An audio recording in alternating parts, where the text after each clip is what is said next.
All right, welcome to the Jim Acosta Show. And it is another day that ends in Y in the Epstein cover up. Despite promising to release the Epstein files, Trump and top administration officials are still withholding that information from the public.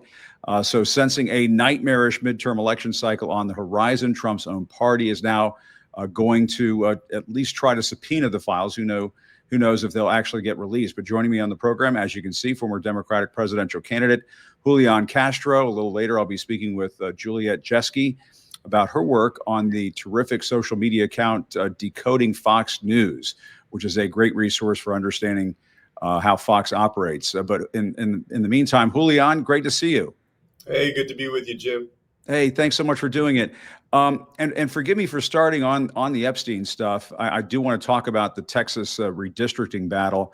But I mean, this bombshell news just came out earlier this afternoon. The House Oversight Committee issuing a subpoena to the Justice Department for its files related to Jeffrey Epstein. Apparently they also sent out subpoenas to for former Democratic officials, people like Bill Clinton, Hillary Clinton, former attorneys general, Loretta Lynch, Eric Holder, Merrick Garland, Bill Barr, Jeff Sessions, and Alberto Gonzalez. So it's interesting. They're casting a wide net, maybe perhaps to not upset the dear leader over at the White House, because they're actually trying to get the Epstein files. But what's your response to this? And Julian, I mean, I haven't spoken to you about this, on the show, but what's your sense of this whole thing?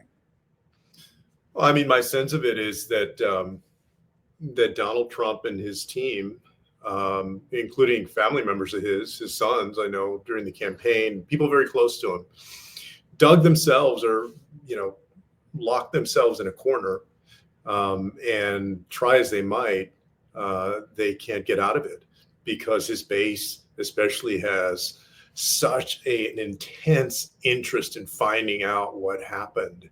They were, hyped up on this Epstein controversy in this case for so long, and now, understandably, they want to know, hey, what happened here? And Donald Trump's done a complete 180, complete about face, and so is the Attorney General Pam Bondi, and I think under growing pressure from that base, you have folks like Comer and others that have basically consented to a deeper investigation. As you say, even as they do that, they're trying to make it seem like this is a both sides kind of thing. This person might have been involved. This person might have been involved. And oh, by the way, they're Democrats, not Republicans. All of that is to try and, I think, make it as easy on Donald Trump as possible and not directly implicate him. But anybody who's following this knows what the real deal here is, which is that the president seems to be hiding something about his involvement. Now, it's important to say there has been no evidence that he was directly linked to any wrongdoing. But at the same time, there's plenty of evidence that he was very close at one time to Jeffrey Epstein, hung out with him, knew him well, visited him, even some who suggest that he, attended these parties where there were underage women. So there's a lot of smoke there. Yeah. That doesn't necessarily mean there's fire, but the way that Donald Trump is trying to hide it certainly makes you think that there's something there. Yeah, and apparently, Epstein's ex-girlfriend, Ghislaine Maxwell, who was just transferred to a minimum security prison in Texas. I mean, you got to wonder what that's all about. Apparently, her attorneys said today they don't want the public to see what's in the grand jury testimony. There's been some talk, and I think Trump has even said, well, why don't we release some of the grand jury testimony? And apparently she has said through her attorneys that they don't want that. They don't want to do that at this point. And so, I mean, I kind of wonder if, actions speak louder than words here, because, why would you transfer her to this minimum security prison? Why, wasn't she just fine being, imprisoned in Florida? What's that all about? I mean, it raises a lot of questions. No, I mean, it certainly does. I mean, first of all, as you and others have noted, Jim, the fact that the lawyer from the Justice Department who went down there to speak with Ghislaine Maxwell had represented Donald Trump before as his personal lawyer in proceedings, that in and of itself is, I don't even know how that stands up in any kind of proceeding in the bar for whatever state that he's licensed to practice law in. Generally, that kind of thing in the practice of law doesn't happen. So we're already off into, crazy country here in the way that these things are working out. And then to have her transferred to this minimum security prison, to me, that struck me right away as trying to reward somebody or to bring them along, see what you can have. Look at this move of good faith if you cooperate with us. For all of that to happen as this cloud hangs over Donald Trump in terms of what he knew or didn't know or did or didn't do is very odd. And in the least, I think that it justifies more investigation, more inquiry. Yeah, no question about it. All right, well, let's talk about Texas because, I'm sure you saw this news that Texas Republicans have voted for the arrest of dozens of Democratic lawmakers who fled the state to try to block the GOP plan to redraw those districts, those congressional districts. And apparently the Republican governor, Greg Abbott, has ordered state troopers to locate, arrest, and return to the House chamber any member who has, quote, abandoned their duty to Texans. They're talking about rounding up and arresting state lawmakers. What's been your response to this whole thing? Yeah, I think at base, at the bottom of all of this is Donald Trump cannot risk having the House, the U.S. House turn over to Democratic control, because then there would be some way to do legitimate investigations of his corruption, all of these things that he's doing without congressional approval, not to mention any, personal kind of corruption that may exist. He just can't have that. And that's what's animating this desperate attempt to get 5 more Republican seats out of Texas. It has to be said, this isn't the first time the Republicans have tried this. They tried it in 2003 when Tom DeLay insisted that Texas legislators do mid-decade redistricting. They succeeded, even after Democratic legislators left Oklahoma and to New Mexico. So if history is any guide, and 2021 is another good example when Democrats left to DC, if history is any guide, what this move by the Democrats buys is time. Yeah.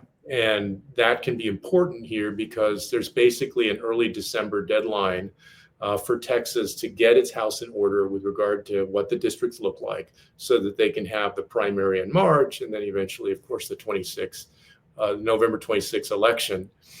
And, it's just a power grab. It's a power grab to avoid accountability by Trump. It's a power grab by Abbott. It's also further suppressing the voices of especially Black and brown communities in Texas, which has been going on for a long time. It's not in the interest of Texans, it's in the interest of Donald Trump. But what else is new, right? That's what Republicans all over the place in Congress, governors, wherever they're at, including Abbott, have been doing in the era of Donald Trump. Yeah. Well, and Julian, I think, part of the reason why I think they're so desperate to claw back a few congressional districts into the Republican column is, they're not only worried about what's going on with the Epstein files, and you saw the House Oversight Committee chairman try to get ahead of that by issuing the subpoena. But, at the same time, they also have this, the so-called big, beautiful bill, which, we all have different names for it. But, it's turning out to be a big blunder for Republicans. And I guess we should show this clip. Last night, there was a town hall in Nebraska where one Republican congressman was trying to defend the steep cuts to Medicaid and was just loudly booed. Let's listen to a bit of that and we'll talk about it on the other side. Anything, I truly believe this bill protects Medicaid for the future. I believe it. Okay, as somebody who's had some town halls, Julian, that's not the reaction that you want from the audience when you're doing one of those things. Yeah, if you're getting that reaction that you're doing something wrong, right? And I saw a very interesting clip. Of course, we're constantly scrolling, seeing a clip of Anthony Scaramucci, who I think you've talked to before. Oh yeah, for sure. Talking about Donald Trump once told him, that contrary to what you usually hear of Republicans, some Republicans being fiscally conservative and socially liberal, that his base was fiscally liberal and socially conservative. That's interesting. That really caught my attention. And if you notice, for when he came on the scene in 2015, 2016, and for the longest time, Trump made this promise that Medicare and Social Security and everything would not be touched. And so it was consistent with that idea, a recognition that a lot of the folks in middle America and so forth that are voting for him actually depend on Medicare, on Medicaid, on Social Security, like a lot of Americans do. But here we have him going completely against that, gutting Medicaid, and in so many other ways, gutting the social safety net that has kept a lot of Americans afloat, including a lot of people in his base. And you can't sell people this BS that you're making their life better by gutting this stuff. And so I'm glad to see people, even in the reddest districts, going after their members of Congress for supporting this. And, I always say that people's attention span is shorter than it's ever been, it seems like, especially because the news cycle moves so quickly. Yeah. My hope, like I know a lot of other people are hoping, and more than hoping, people are working for, is that folks are going to remember this in November of 26, and that these town halls are just a precursor of what people are going to do when they hit the ballot box next year. Yeah, I mean, there's no question about it. I mean, there was just a UMass Amherst poll that came out today that shows approval for Trump's presidency has dropped by 6 percentage points since April. His approval rating is now 20 points underwater. He's at 38%. And the pollster, the director of the poll, said 6 months into his term as president, Donald Trump looks to be on the ropes with the American public, on the ropes. And the other thing that, folks were upset about at last night's town hall in Nebraska, and I suspect we're going to hear more of this as the days and weeks and months go on, is people are upset about the way Donald Trump has conducted the immigration raids, these ICE raids, these migrant detentions that have been taking place all over the country. I was wondering what your thoughts have been on that, because I mean, what we have seen has been pretty monstrous at times. Rounding up little kids, rounding up grandmothers and grandfathers, deporting people to countries that they're not even from. It's been unbelievable. And then in that big bill, there are tens of billions more dollars to continue to fund these types of raids, these kinds of ICE sweeps. What do you think? Yeah, it's cruel. It's a continuation of the first term of Trump, even worse, because they know what they're doing and they're more willing to break the law to do it, as we've seen them kind of flouting court orders and flouting the intention of Congress. And now they're going to have multiples of resources to actually go out and do these cruel things. And, I have been very proud of the reporting that I've seen out there that focuses on the human element of this. That, a lot of times in politics, people get talked about if they're undocumented, like that's all their life is about. That at one point, you didn't follow the law. You came in undocumented, or you overstayed a visa, whatever it is. Now, never mind that the reason that the vast, vast majority of these people did that was for a good reason, because they wanted to be able to provide for their family and to simply have a better life. It wasn't some, horrendous, mendacious reason. Don't get me wrong, there are people that are here for that reason, but the vast, vast majority, they were motivated by something that all of us can understand. Right. And during the last 2 years, when Abbott and DeSantis were busing people, in a lot of ways, they were dealing with the easiest people to demonize, which is people who just crossed over the border.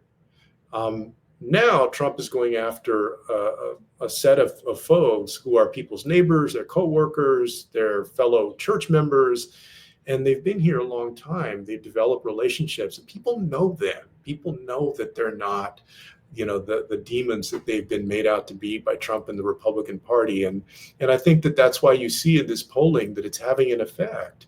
This isn't what most people signed up for. I would say even a good number of Republicans, some of them like it, but even a good number of moderate Republicans, I think that they feel like he's going too far. Yeah. And I've been thinking about that lately, Julian, people saying, well, this is not what I voted for, and this is not what I signed up for, and stuff like that. But, they were waving those mass deportation signs at the Republican convention over the summer of 2024. And, you know, a lot of Hispanic voters, Latinos like you and me, voted for Donald Trump. We didn't vote for Donald Trump, but a lot of Latino voters, more Latino voters voted for Donald Trump than we've seen in previous elections. And I suppose you could call it buyer's remorse or whatever you want to call it. But when you're down in San Antonio a lot, and when you talk to folks, what are you hearing from people? What are they saying? Are they saying that, well, I voted for him to bring costs down and I didn't expect all this? Because there's a part of me that wants to say, well, don't you know who we're dealing with here? You know, he did family separations during the first term. This can't be too surprising. You know what I'm driving at? Yeah, I mean, I completely understand that. Yeah. You know, I'd be lying if I said that a lot of times I don't get frustrated. Like, don't you know who this guy is? Yeah. Already, basically, I mean, how many times does the guy have to show you what he's all about and how dishonest he is and how much basically when he says that he's going to do mass deportations, that's what he would love to do. And what I hear from people is that they thought he was going to go after the criminals. Yeah. What a lot of them don't recognize is that he considers you a criminal if you are undocumented. That's the crime to him and his cabal. And so it doesn't matter if you've committed if someone has committed a crime while they've been here living in the United States, because he considers the entry or how you got here the crime that makes you a criminal. And the other thing is, consistently, since he came on the scene in 2015, people give him a lot of credit for being a billionaire and being, as they perceive, kind of a self-made, successful man. And they think, well, you know, he's done well. He must be able to help me and my family and this country do well. He knows how to do that, how to be successful. He built up that image, of course, over the decades, you know, The Art of the Deal and his, you know, heyday of the 1980s and then The Apprentice and that show. It was that image. That's also, Jim, you know, why I actually think that he's not replaceable at all for the Republican Party. And they're going to have a serious problem if they think they can continue on in the same mode with somebody else. Yes, some of it is getting baked into the system. There's nobody that can do what Donald Trump has done. And I mean that in a bad way. You know, the shamelessness, the dishonesty, the lack of a conscience, and at the same time, a charisma, building up your name ID for 40 years, having the resources to withstand hundreds of lawsuits because of your fraudulence, those kinds of things. Nobody else on the political scene on the right has that ability. And they're in for a rude awakening when if somebody else tries it in the future. Yeah. And are there, I mean, when you look at, I mean, 2028 is so far off. I mean, you know, my goodness, we don't even know what the world's going to look like in 2028 or I guess 2027 when things get going. Are you seeing glimmers of hope that the Democrats can take back power in 2026 and then take back the White House in 2028? You ran for president. The voters went a different way, obviously. You were right about some things, or you were onto some things back in those days when you were running in those primaries. A lot of people should give you credit for that. But when you're looking ahead, what are you seeing for the party? Is the party kind of searching for an answer right now? I mean, it's definitely searching for an answer. The question is it going to look backward or is it going to look forward? I've often felt that the party too often looks at the last election as though everything is static.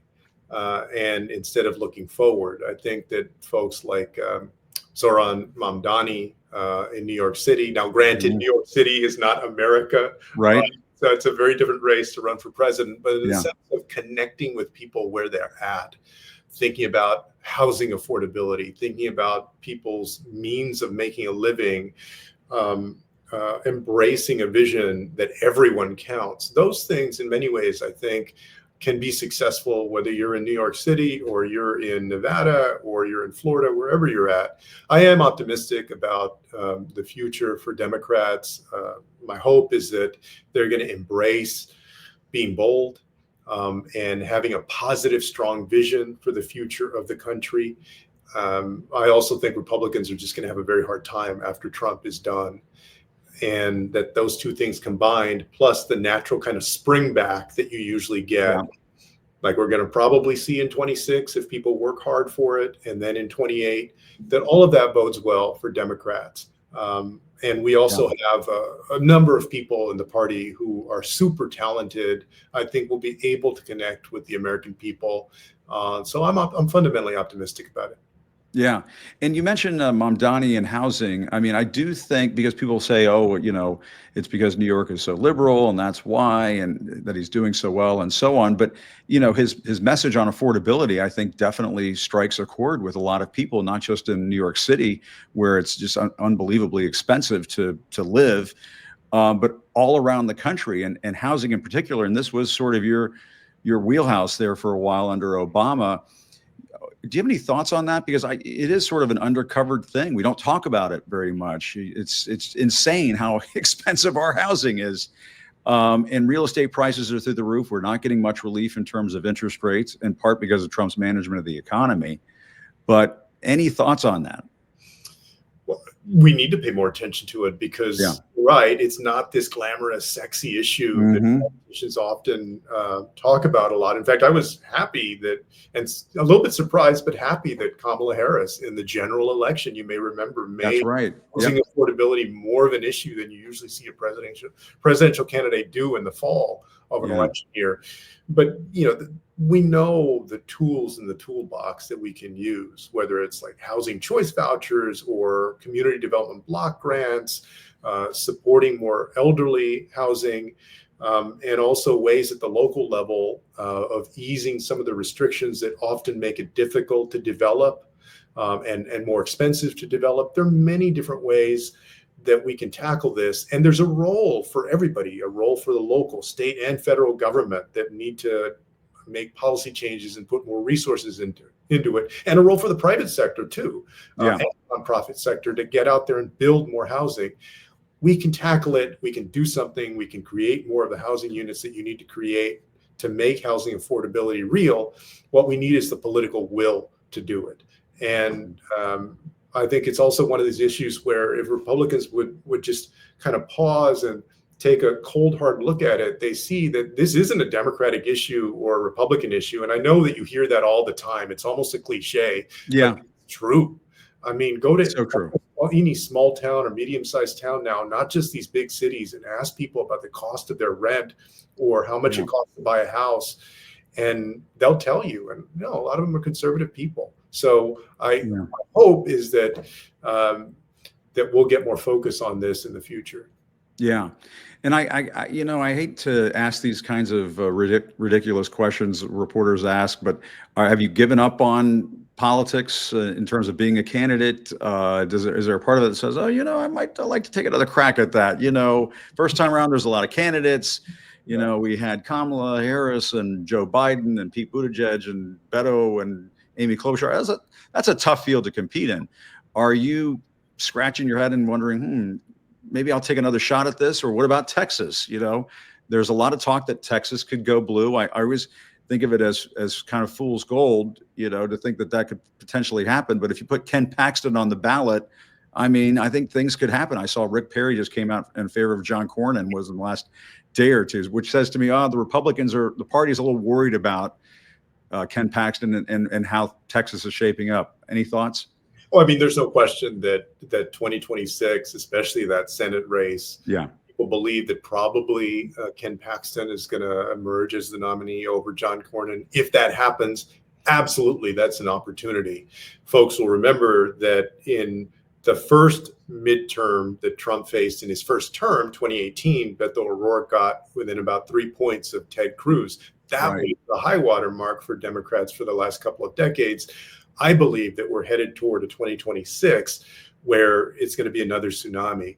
And so that Democratic nominee will have a chance, more of a chance than you usually see. So these days it's the other Castro brother, Joaquin, that is. I hear about that. Yep. I know that guy. Race or do something else. I mean, I wouldn't say never, Jim, but right now, you know, I'm focused on the work that I'm doing, and like everybody else, watching TV at night or watching something on, you know, Instagram or TikTok, you get worked up and think, Yeah. I need to be it. But that's unlikely right now. I wouldn't say never, but just not right now.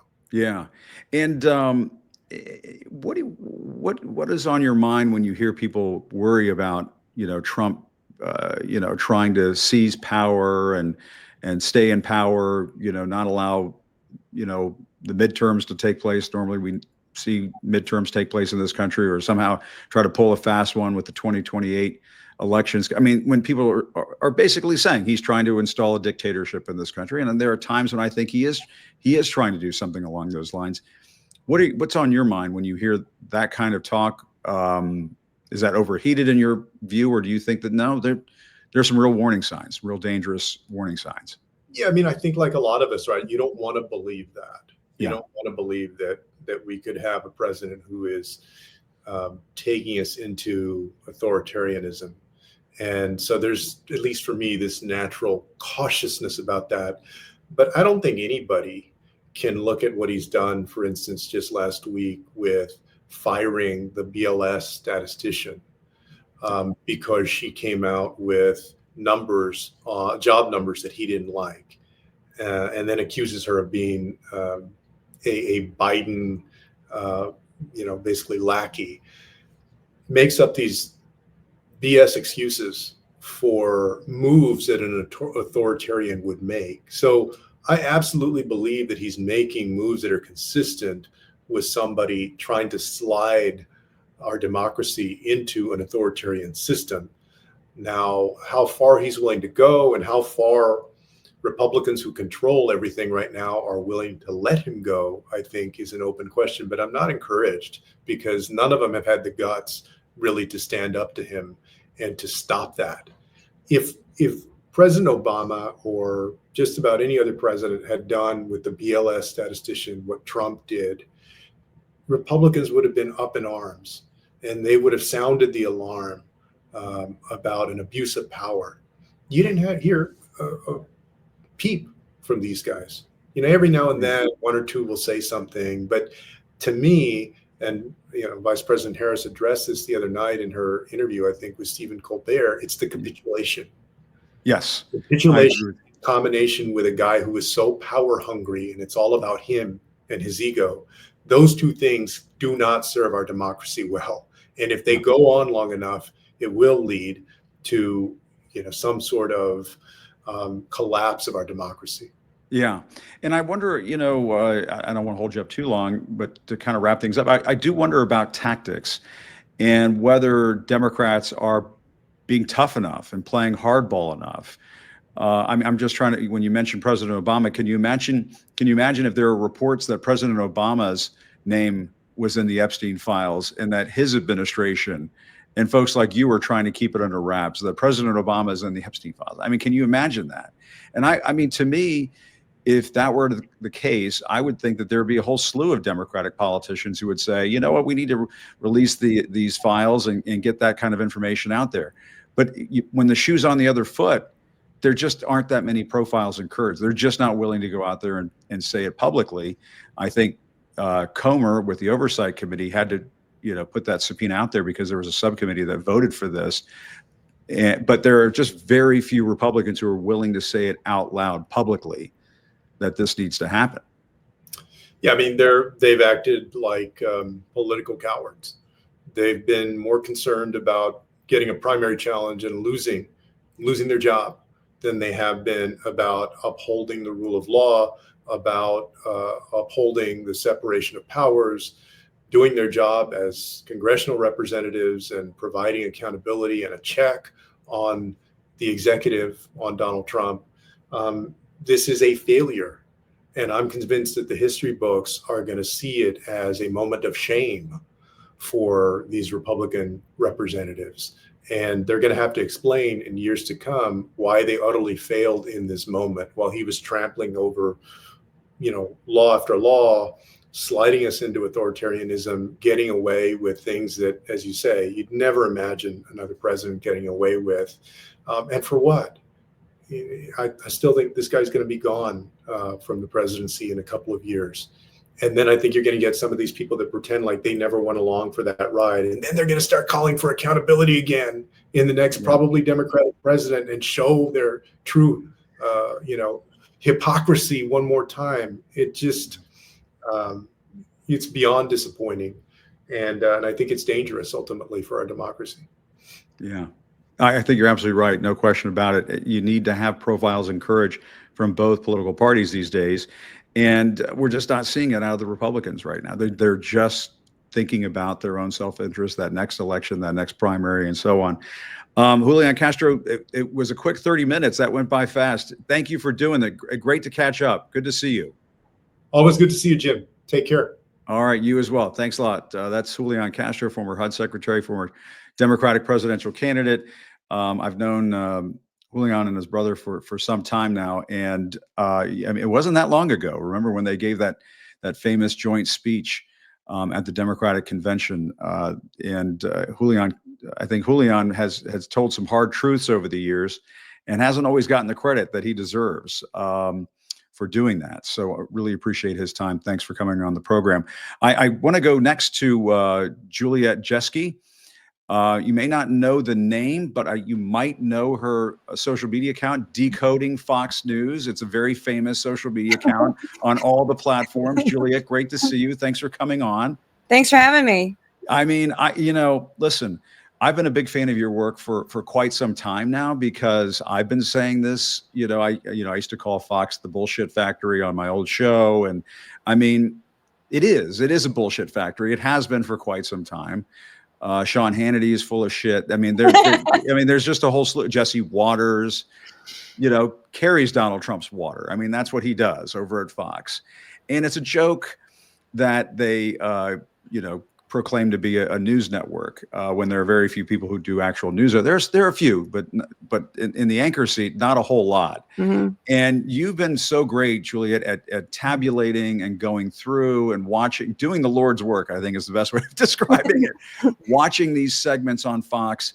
And the reason why I wanted to bring you on is because you recently analyzed over 1,000 minutes of Fox News coverage, including some of their biggest shows, to see, are they covering the Epstein files? And I guess, tell us what you found out. Well, I wanted to check what they were doing, because I normally cover 15 hours a week on average, sometimes 20. And I went ahead and did 25. So I got all of the prime time. I got Hannity, Jesse Waters prime time, and the Ingram angle, because I felt like I was leaving something out for my readers and listeners, because I have a podcast and a newsletter, because there was nothing on Epstein. And I thought, you know what, I should triple check, so I'll get all of primetime instead of just one show, because I rotate primetime shows. And there was just nothing, just absolutely nothing. 1,000 minutes is roughly, when you take the commercials out, 25 hours of Fox News. 25 hours of Fox News, I found like a handful of references, and they were all kind of nonsense. Yeah. One was Eric Swalwell in a video that he made.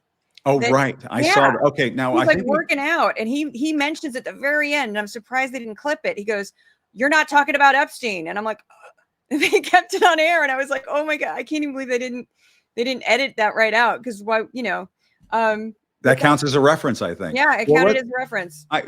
We did pull that clip, and I do want to play it, because you're absolutely right. It's stunning, because it's not like they overtly did like, let's do an Epstein segment to talk about this and stuff. It's sort of oblique references that come out here and there. Let's watch it and talk about it on the other side. Okay. Should be doing, Laura, is hiring a writer. He next staged the very same monologue at a ball field and then a gym.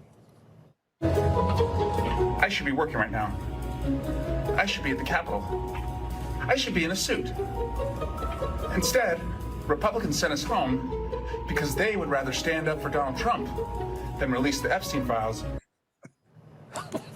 And you have a great example today in that. All the last few weeks, it's been Epstein, Epstein, Epstein on all of these legacy media stations talking endlessly. And it's having a little effect on the president's numbers, to be honest with you. But all they talk about is Epstein. And so they could lie and really get some sort of edge on Republicans who are just being honest about what's in this bill. But they're choosing instead to do stupid stunts like this and talk about Epstein as much as people maybe care about it who are watching right now. I care about it. But the average American, they don't really care all that much about that particular issue in comparison to everything else that's actually impacting their lives. Convicted sex trafficker and Jeffrey Epstein's former girlfriend, Ghislaine Maxwell, has been moved from a federal prison in Florida to a minimum security prison in Texas. This comes as her attorneys are seeking a pardon from President Trump.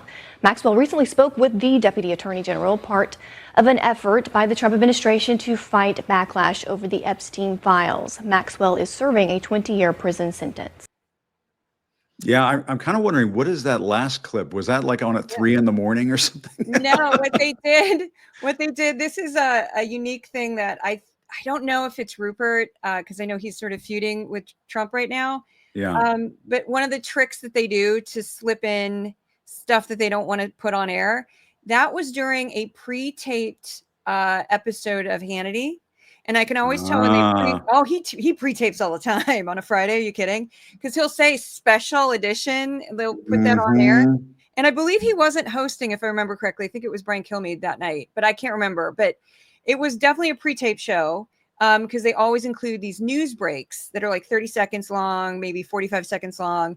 In the middle of the show, awkwardly, they just stick them in there. And that's like the sign, this is a pre-taped show.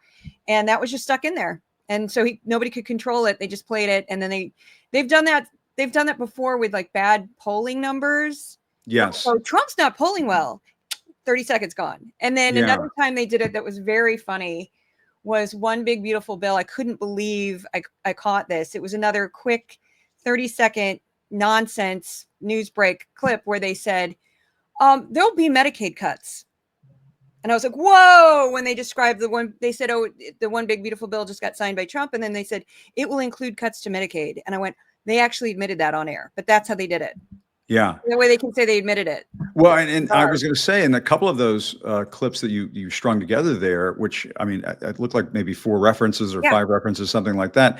A couple of them were basically, pundits coming on, talking heads coming on to sort of analyze Trump's poll numbers and how they've been impacted by it, and sort of to lament, the coverage and the way that it's affected Trump's poll numbers, which is not really like covering the Epstein case and the Epstein cover up. I mean, it's sort of too cute by halfway of saying, well, we addressed it. We did a segment right there. What are you talking about? And what I did notice is that you also pulled together some clips, and people should just go look at your accounts, Decoding Fox News, on all the various platforms.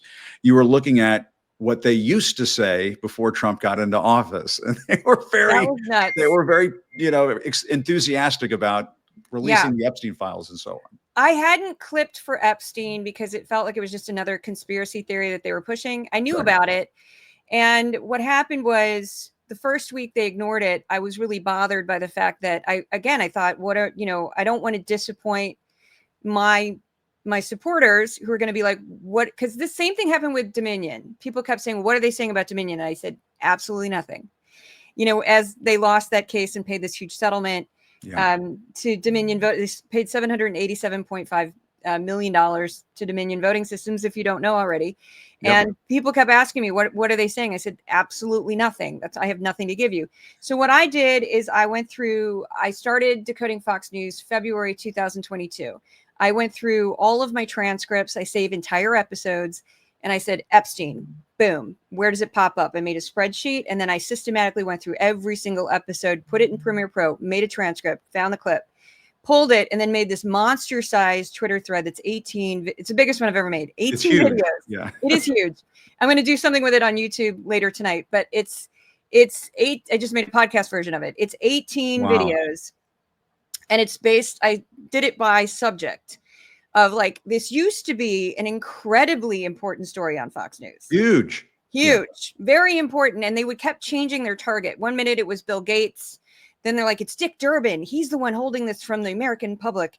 And then it's always been Bill Clinton, always Bill Clinton. Yeah. They'll just pick a new person and say, well, this is what it's about. And I'm just sitting back going, okay, I guess it's not that important now. So that was kind of fun to go through to sort of see what they were saying about it just a couple months ago before it all kind of fell apart on them with Pam Bondi's shenanigans. I still find it very, very humorous that she released phase 1 in these big giant white binders. Right. And she hadn't like read through it or like knew Yeah. that it was already previously published. So Yeah, you're- they sort of gave them the table of contents or something, or the glossary. I don't. They didn't quite give them what they were hoping for, because it was like the DC Drano guy was holding it up, and they Yeah. acted like they had just like won an Oscar or something. And, yeah. you know, but let me ask you this, because, you know, why I do want to ask you, like, why did you decide to embark on this endeavor? Somebody just chimed in and said, you really are doing the Lord's work. I mean, it is for folks out there who are religious. I mean, it does seem that way, but it is a public service, more to the point, because you know, and I say this, people might say, oh, that's hyperbole and so on. I think Fox does act like a propaganda arm 100%. for Donald Trump. It is Trump's state TV. Yeah. And years from now, we're going to look back and say, that's what this is. Yeah, I have a kind of a crazy story of how I fell into journalism. I had been an artist and a performer for years and years and years. And then I sort of stumbled on the Proud Boys before a lot of people knew who they were. And I started capturing the Gavin McInnes show, which is where the Proud Boys were formed. Oh, yeah. And this was a streaming show. And I started working with the only other people that were paying attention were the journalists who were covering extremism. And it's a long story of how I got into it, but I got fascinated. I couldn't stop watching. I now have 407 episodes of the Gavin McInnes show on a hard drive, gone through all of them, cut them up. And I gave some stuff to the FBI. They were kind of useless. They're just like, oh, thank you. I'm like, this is a scary group. They're like, oh, thank you. And I'm like, I need to pay attention to this. Right. Yeah, you might want to, I don't know. And then I started working with journalists and I found them to be far more like they could do stuff with it. And long story short, because it's already a long story, but I ended up deciding to go to grad school as an older student. And I went to grad school. And when I was in grad school, we do these things called a capstone, which is like a thesis. And I basically created Decoding Fox News, only it wasn't about Fox. It was about right-wing media. So I did Nick Fuentes, OAN, and Tucker Carlson. Jeff Jarvis, who founded Entertainment Weekly, was a professor at my school.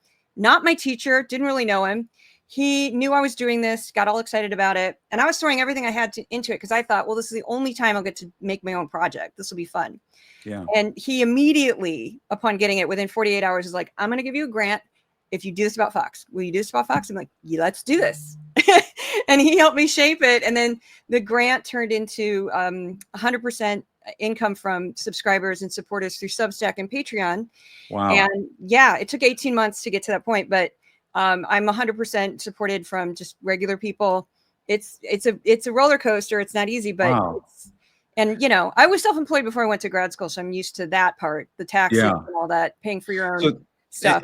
And so this is an example. I mean, I talk about this where subscribing does support independent media. It's not 100%. just chucking $5 out the window or $10 out the window. It's going to what you do, and this is very important. What you do. And is your sense of it that Fox, because this is my sense of it, they've gotten progressively more pro-Trump as the years have gone on, and it's really just like out in the open now. It used to be more subtle, even 3 years ago.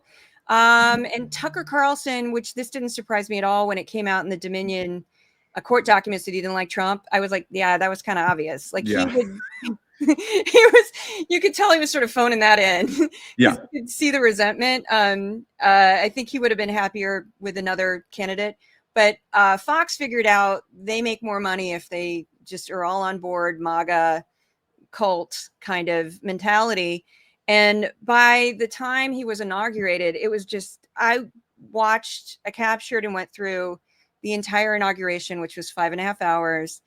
And that was brutal. I compare everything to PBS every week as my control, PBS being like solid gold standard journalism. Yes. I watched it on both networks. And by the time they went through the inauguration, they would cut back to people on Fox and they're like, isn't this glorious? I mean, it was just, off the scale. And they would say things like, Hannity's done this.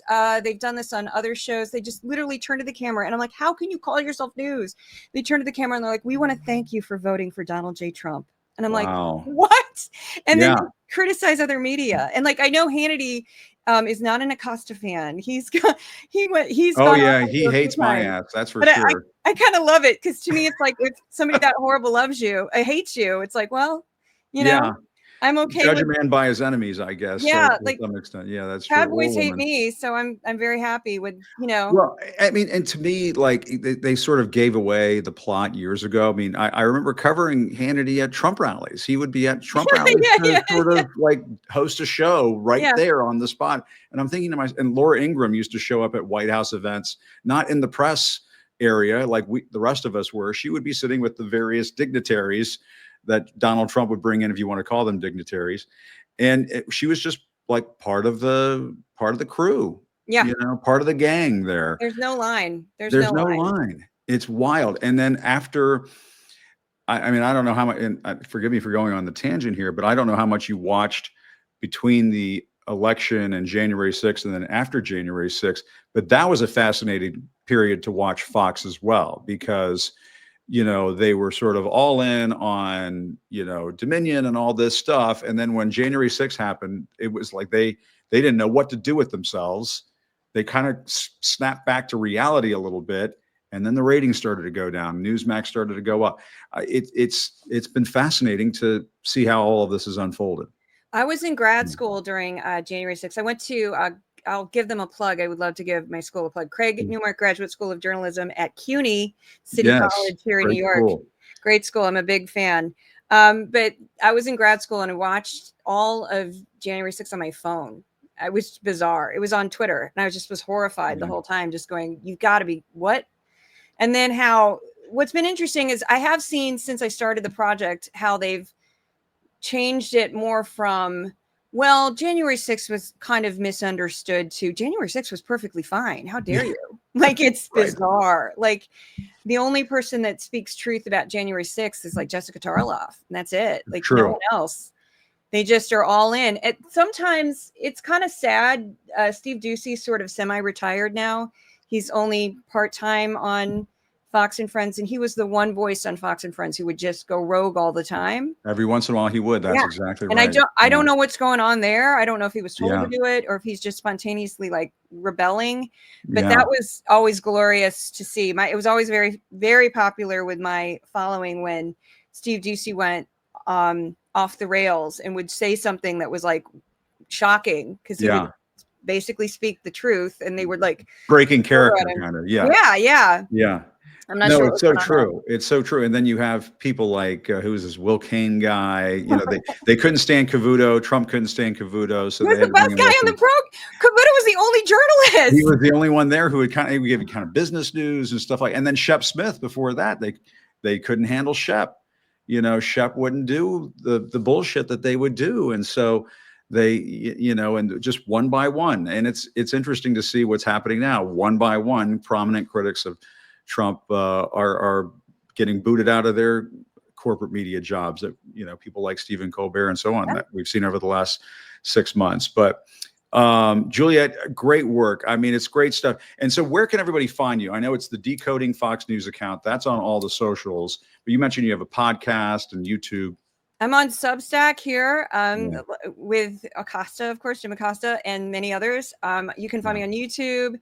And my podcast is available pretty much on every podcast platform except for Amazon, because they're weird. I just find them kind of a difficult company. But I'm Spotify, Apple Podcasts, all the fun ones. They just published today, so. Great. Well, Juliet, it's great work. I hope we can do this again. You know, keep it coming. And I just really enjoy what you do, and thanks for what you do. Really appreciate it. Thanks so much. Thanks so much. All right. Good to see you. That's Julia Jeske. If you have not, I mean, I'm telling you right now, if you have not looked at what she does, you definitely need to check it out on all of those different platforms. And I think what Juliet was saying during the middle of the conversation there about how, you know, when you subscribe to her work, it actually helps pay for what she does. I mean, it's not easy to just sit there and watch 25 hours of Fox, as she was saying, 1,000 minutes of Fox to come up with 4 or 5 clips. And so, I mean, that's a perfect example right there where, and, you know, there are a lot of fine people on this platform and other independent media platforms where if you subscribe, you're supporting the work. And so definitely if you can do it. I know there's some people who chime in and tell me from time to time, I just can't afford it. that's why I do this show for free. You could watch this show for free on Substack. You could watch it for free on YouTube. For folks who are paid subscribers, you get to enter the chat and have enhanced features.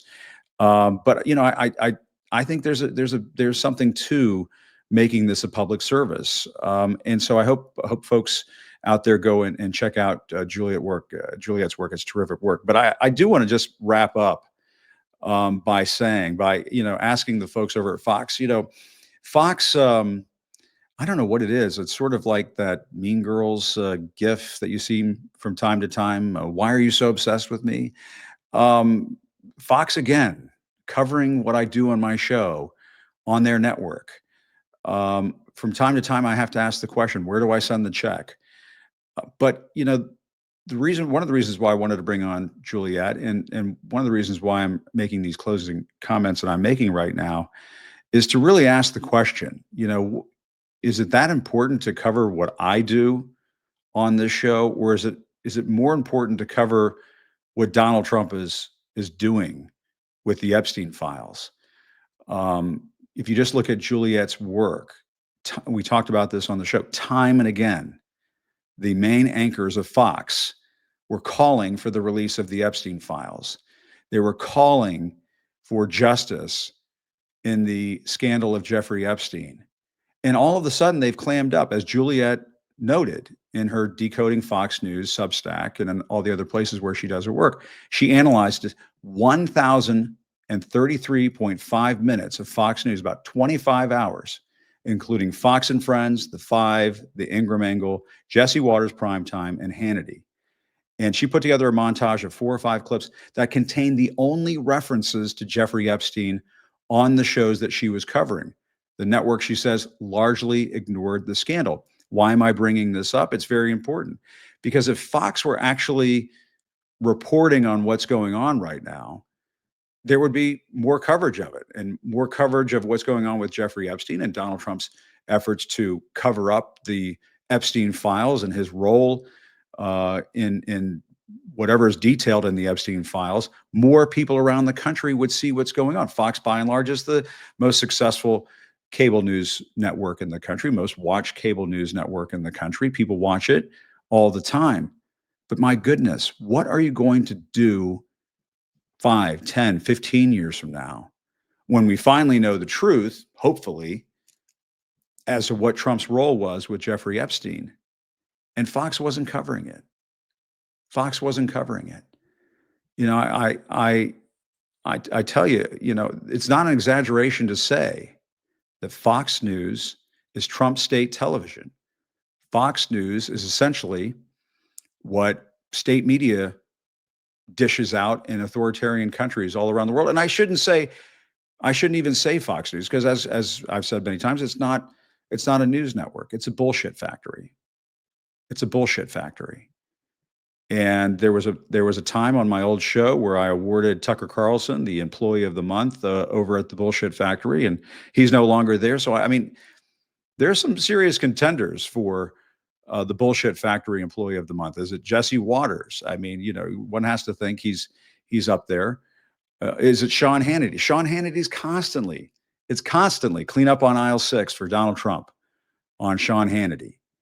They should call him the janitor. He's always cleaning up after Donald Trump's messes. Is it the Ingram Angle? Is it, this new guy, Will Cain, he's the upstart over there. He elbowed Neil Cavuto out of the way, because they said over at Fox, they said, we need one more propagandist over here. Who's up for the challenge? And Neil Cavuto said, you know what? That's it. I think I'm out of here. And Will Cain said, I'll do it. Pick me.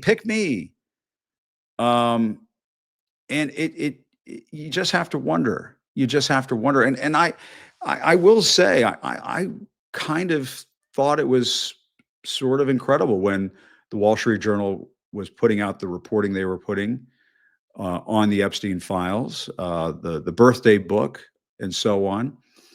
And for a Rupert Murdoch owned company, I thought, okay, this is interesting. Here we go. Wouldn't it be great if Rupert or Lachlan were to call down to the headquarters at Fox and say, you know what? We'd like to put some Wall Street Journal reporters on your show. on one of your shows so we can cover this. You know, what's going on over there over at Fox? It's now the Jeffrey Epstein cover-up network. Is that what Fox has become? The Epstein no files, the Epstein no mentions, cover-ups are us.